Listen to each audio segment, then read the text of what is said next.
Okay. I realized I forgot to hit record, but I was kind of focusing really fast. I'm just gonna melt the butter first, and I'm also gonna crack the eggs in off camera because I hate touching raw eggs and it's gross. So I'll be right back. Let's do 10 seconds. Hold on. I have to concentrate really fast, mainly because I hate touching raw eggs. I think they're really gross. Also, anytime I melt butter, it explodes in the microwave.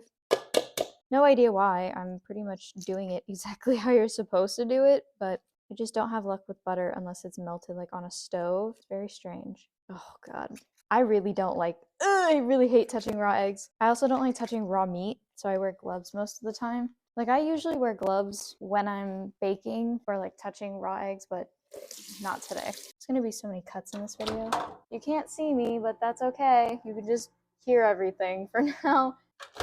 Melting butter is probably one of my least favorite things about baking. Just in general, I hate melting butter. I absolutely avoid it at all costs if I can, because it always fucking explodes. And then I'm like, what the hell was that even for? I should have done this off camera before I started all this. That took a lot longer than I was expecting it to. Again, the recipe will be in the description, and I've already greased a pan. I know what I'm doing most of the time. The whole point of me even doing this is because I wanted to talk about death. It's one of my favorite topics. I was a mortuary science major, which I'm planning on going back to in the fall. I had to take some time off due to some health issues that were no bueno. It is my favorite topic of like all time to talk about, and a lot of people think it's weird, and that's totally okay. I mean, it's not for everyone. I'm going to be talking about death, so if that makes you uncomfortable, I mean, it's in the title of the video and the intro. I don't really know what else to tell you. That was a little bit more undercompensate a little bit on this one. When it comes to talking about death, a lot of people are also, they want to talk about the spirituality behind it, which is totally fine.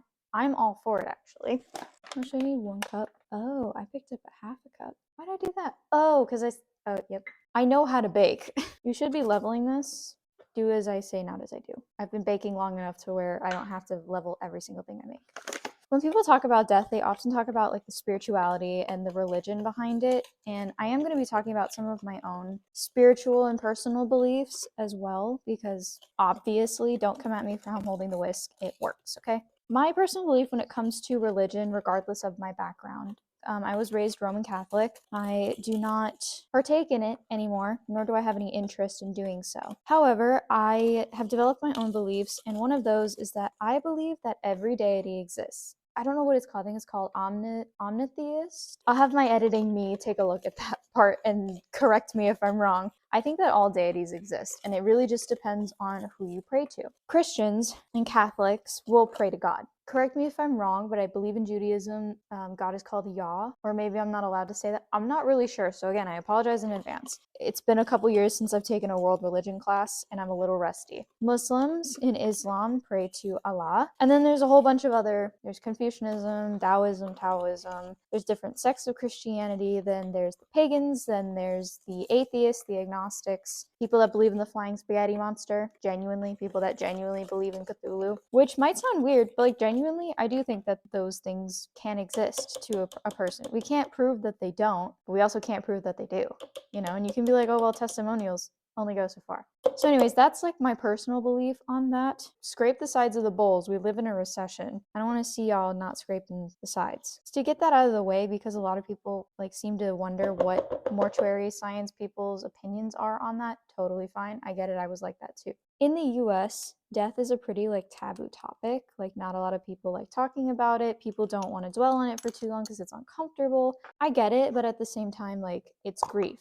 It's a part of the life cycle. I mean, I don't think death is like a permanent state of being though, which is another topic for another time. But I think death is very interesting because it truly, to me, is like the final frontier. You don't know what death is until you experience it for yourself. And I think that's what makes it so terrifying to people, is because we want to know, so that we can gain a sense of control back. Like 2 of the fears that humans are innately born with is fear of loud sounds, like sudden loud sounds, and fear of the unknown, because the unknown means it could harm you. And you know, that's like scary for a lot of people, especially very, very religious people. Like, not knowing what comes in the afterlife is very terrifying. I get that. I had death anxiety for a long, long time. I was very scared. I couldn't imagine a world. I still can't really imagine what happens after we die. I like to think that it goes along with my belief of whoever you call out to, that's also wherever you're going. But to me, it's mainly just, you know, depending on who you call out to is who you're gonna get. Hey, I did not do a very good job at explaining this part of the video, but what I meant to say was that the afterlife that you go to is dependent on who you worship and who you call out to. So if you believe in Hinduism and you pray to the gods there, that's what your afterlife is going to be. If you pray to the Christian or the Catholic God, then you're heaven, hell, or purgatory. If you pray to the Greek pantheon,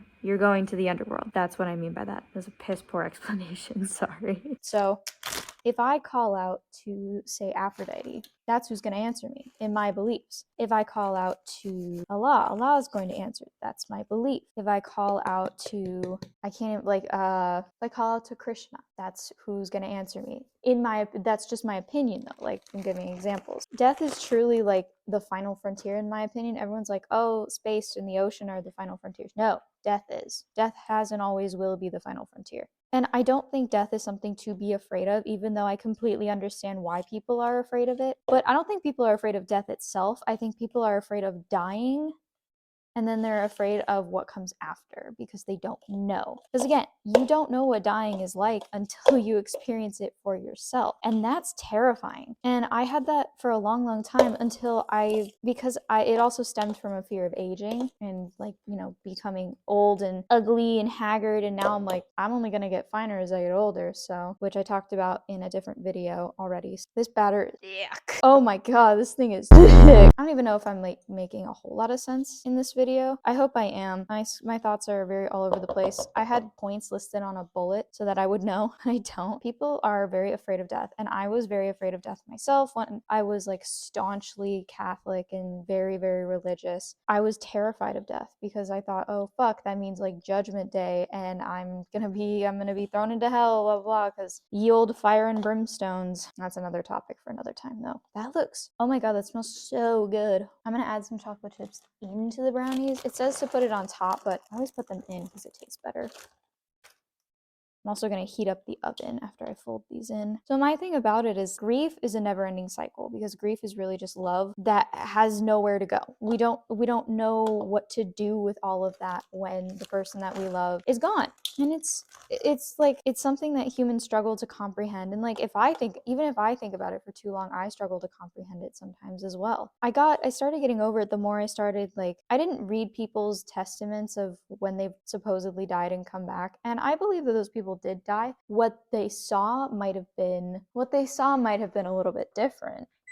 Okay, now you want to start heating up your oven. Actually, I probably wanted to start doing that before I beat in the flour and stuff and the dry ingredients, but that's okay. So for a long time I was like very afraid of death, but it wasn't death itself that I was afraid of. It was dying, specific ways of dying, and not knowing what was coming after. You know, it's not the end of the world to not know what's going to happen next. You get to take a look at what's in my very large cabinets. It's more baking supplies. This batter is actually looking really good. People ask me a lot of times why I consider mortuary science, or like why I want to do mortuary science. Obviously, it's a very morbid career to get into. It's death. And I think it's truly like a privilege to be able to care for people and their families and their loved ones in like one of their most vulnerable times, because to me, grief is a very humbling, vulnerable experience. And to witness someone experience it, like, you're seeing people in like their most primal emotional states when you're dealing with grief. Oh my God, this batter is so thick. Scrape the bowl. We live in a fucking recession right now, people. Oh my God, this smells so good. I like being able to care for people however I can. These are going to be really thin, I just realized, but that's okay. Well, they haven't risen yet because they're not baking, so we'll see. I think this was too big of a pan. Oh no. Oh yeah, wash your hands before you start baking. I know it's going to be baked, but don't be gross. I like talking about death because it is such a taboo topic in the US. And speaking of the US, that 3 days of like, oh, we'll let you like be sad for your loved one or whoever you lost for like 3 days, but then you have to come back to work. Like, that's fucking asinine. That's horrible. And no fucking wonder we have people that are sad all the time. atop of everything else we have going on. We're not even allowed to mourn properly or correctly. I mean, there's really no way of like mourning correctly, but like we're not given enough time to fully process everything. And that is a damn shame. Sometimes when I think about death, when it comes to like my loved ones, I get a little panicky. And I'm not someone that's afraid of death at all. Like, I don't fear death. Do I fear like certain types of death? Yes, because those are very unpleasant. I don't want to go out those ways. Like, ideally, if I couldn't go in my sleep, I would like to freeze to death, in all honesty. Because after a certain point, you lose all feeling and then you kind of just go to sleep and never wake up. And that's pretty good to me. Or direct gunshot to like the base of my neck. Snaps your spinal cord into two and then you are dead instantly. I don't want to talk about mediums either because I think a lot of them are hoaxes. I think a lot of them prey on vulnerable people in their time of personal grief. And I don't jive with that in the slightest. And I am a spiritual person. This is what they look like. I don't know if you can see that. There we go. That looks baked already and I haven't even baked it yet. 250. We got 100 more degrees to go. I'm gonna clean this up, put this in the oven, and then I will be right back. Okay, the brownies are in the oven. I set them for 30 minutes, but we're gonna check them after. Do the toothpick test. I'm gonna finish cleaning this up while I continue talking about death. So last year, I posted a TikTok.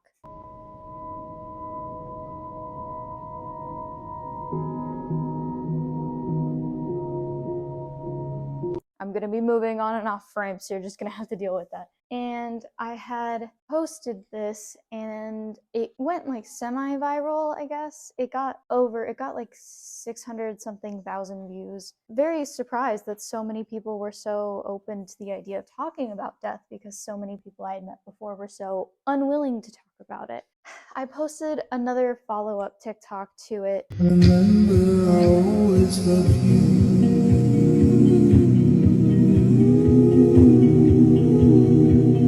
And I read every single comment on that post because so many people were a lot of people had a lot of questions as to like how you get into the funeral business. Totally valid question if you don't know anybody. I don't know anyone that's in the funeral business. There's no like, I'm gonna be the first mortician in my family. But a lot of people asked, what made me want to get into it? Like, how do I deal with the bodies? And there was this one comment on the follow-up TikTok, and this like makes me kind of emotional when I think about it. Even now, I'm like kind of tearing up thinking about it. Oh my God. Okay, I like needed a moment. There was a comment that, oh, I need another moment. There was a comment from a trans man. This comment I'm not joking when I say that it has stuck with me nearly every single day since I posted that TikTok. And it's like one of the reasons why I got into it in the first place. Oh my God, it makes me so emotional when I think about it, to be entrusted with somebody,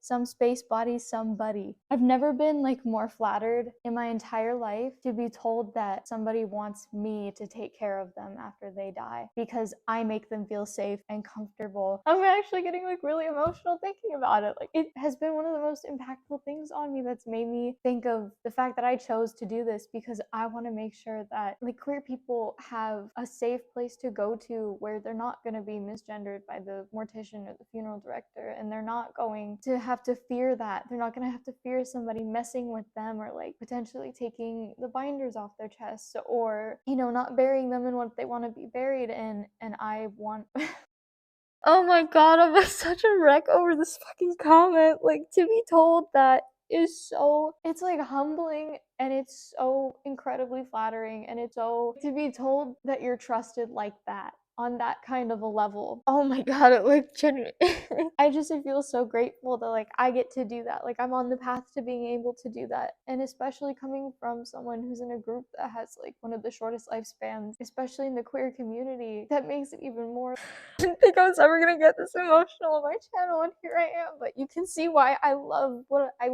study and I love what I do, and it hurts so bad when I had to take a step back. But like, I'm getting healthy so that I can do that for people like him, and I can do that, and I can help people feel better about dying and comfort them in a way that I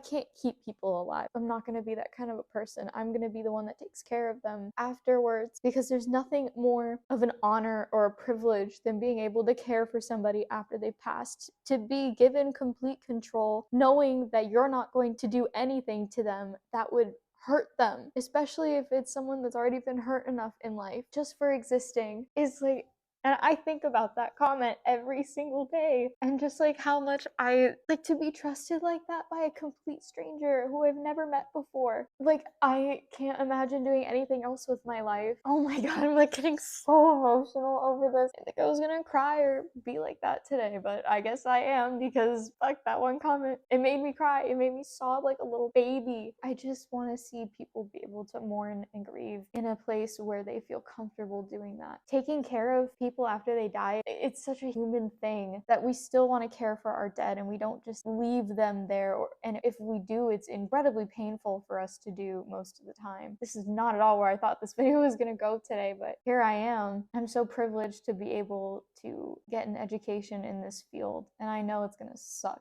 for a little bit. And some days it's going to be really, really hard, but that's okay because death is not an easy thing to go through for anybody. To that man that commented on my TikTok, please know you're probably not ever going to see this, but I think about your comment every single day and it has truly solidified the reason as to why I do this. I mean, yes, I like science and I like anatomy and I like death. It's one of my favorite topics to talk about, but that is the reason why I do what I do, why I'm going to do what I'm going to do, and why I want to talk more about it and I want to make it less taboo and I want people to be more open about it. And it's not a shameful thing. Like, death is not shameful, much in the way that birth is not shameful. There's nothing embarrassing about it. It's so innately human that I think it reminds us of how finite we are, and that scares a lot of people, which I think is why a lot of people fear death as well. But yeah, I'm getting very off topic, but I just wanted to bring that comment up because it genuinely, oh my god, I'm getting emotional thinking about it. And oh my god. Like, I want to co-own a funeral home one day, and I want to make sure that anyone that's queer knows that this is a safe funeral home for whomever it is that died. I mean, it's for anyone anyways, but I want to make sure specifically that the queer community knows your final wishes, not your family's, which legally is how this goes anyways, but your final wishes, even if they are written down in notebook paper, that is what I'm going to do. I'm not going to do what your family wants because it's not about your family at that point. When it comes to prepping you for how you want to be handled, that's what it's about. Funerals and memorials and wakes are for the living. The mortician work is for the dead. I consider it being a transitional caretaker, even though, you know, you're long gone, your body is still here. So I have to take care of that. I can't imagine doing anything else in my life. I really can't. Anyways, I have talked long enough as the brownies are baking, so I'm going to pause and I will be back when they're done. The brownies are done. The brownies are done. That's so loud. You can't see what I'm doing off screen, but it's kind of stupid and dangerous. Okay, they look so fucking good. I'm gonna show you. Let me take a look at these bad boys. Oh yeah. Oh my god, look at that. Let me get y'all a close up. Also, I changed. I wanted to be comfortable. Oh baby, that's what the fuck I'm talking about. Oh my god, look at them shits. Oh, I wish I could make the lighting look better because these look so good. I'm gonna let these cool down for a little bit and then we'll do a taste test. But yeah, they turned out really, really well. My brownies usually do turn out really good. I just wish I could make the lighting look more appealing because it's so yellow and it's overhead. But I don't have a ring light, but I can smell them from here. They're right here. My nose is back here. Oh my god, I wish you could smell them. They smell so good.